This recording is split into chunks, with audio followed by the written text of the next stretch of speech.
kind of a trickle-down effect as these cuts occur. New textbooks, more kids, new classes, paper shortage. The classes that don't have a curriculum, you have to Xerox everything, there's not enough paper. I think when you have these kind of cuts, it creeps up, and that's exactly what's happening now. It's across the board. You have science teachers teaching health, you have social studies teachers teaching gym. You can't be the best, but teachers aren't being replaced, things aren't being replaced, and they're making do, and I don't think making do is good enough for these kids. I'm teaching an SAT class, there's no curriculum, I have to Xerox everything, but there's a paper shortage, so you can only have so much paper.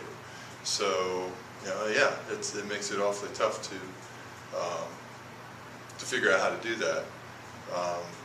And a lot of the cuts took place on the central office, but I don't even know what's affecting that. I mean, you've got to figure that people were doing their jobs and now they have double jobs, and maybe that's why emails are a little slower coming, getting back, or why purchase orders are a little slower.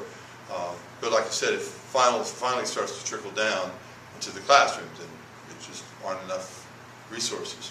Budget cut has affected at our school because now I have a split class.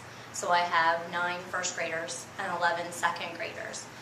Before we started school, I had one little first grader just turned 6. So they range from the ages of 6 to 8 years old in one classroom.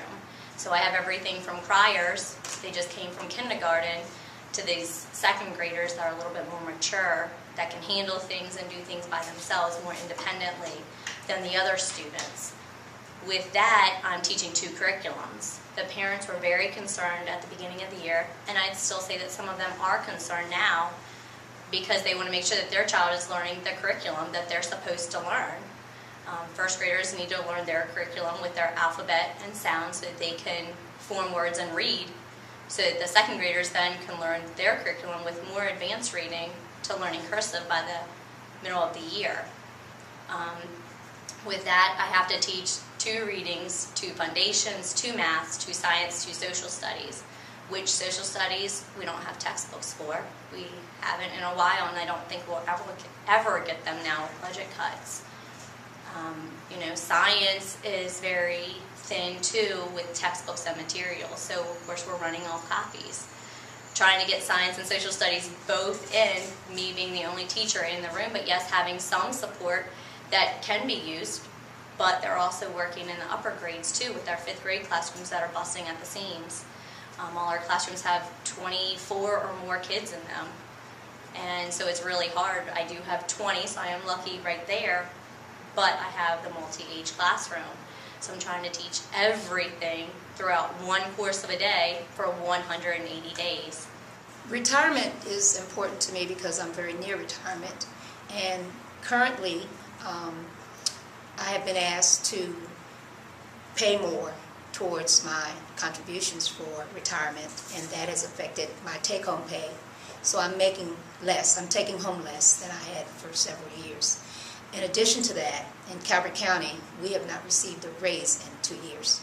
I'm the coordinator for our Saturday school program, and the budget cuts have cut my budget, so therefore I've had to have less Saturday school classes. So the interventions for the kids that need aren't getting as much as they should. And we have less teachers, so I'm teaching a social studies, which is out of my content area. So I'm not sure that the students are getting the best social studies teacher that they could get, because I'm highly qualified for other areas, but not social studies. My retirement has, because I have to put 2% more in, my take-home is less, and I have 2 children away at college. I also have a 3rd right now, it's a senior in high school looking at colleges, so their choices are getting more and more limited as to where they can go based on what I can afford. One of the big things that has been an impact in our building has been the reduction in staff for our computer lab. And this has impacted us because there's no one there to specifically monitor the different computers that are there, the headphones. Especially difficult this year for me has been I have some special needs students that are having trouble with working with the mouse and taking the testing that they have to take. So it's been very frustrating for me to try to get in there and have some help to help those students so they can take those tests.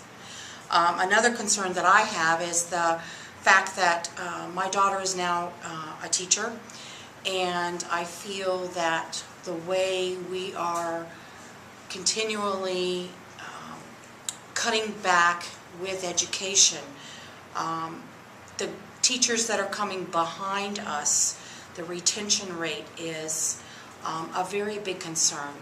Not only am I worried about myself and my family, I'm worried about what's going to happen with her down the road when she starts looking at this as being a long-time commitment, which I'm assuming that's what her feeling is, and for her to keep encouraging her to stay in the profession, because it is a wonderful profession.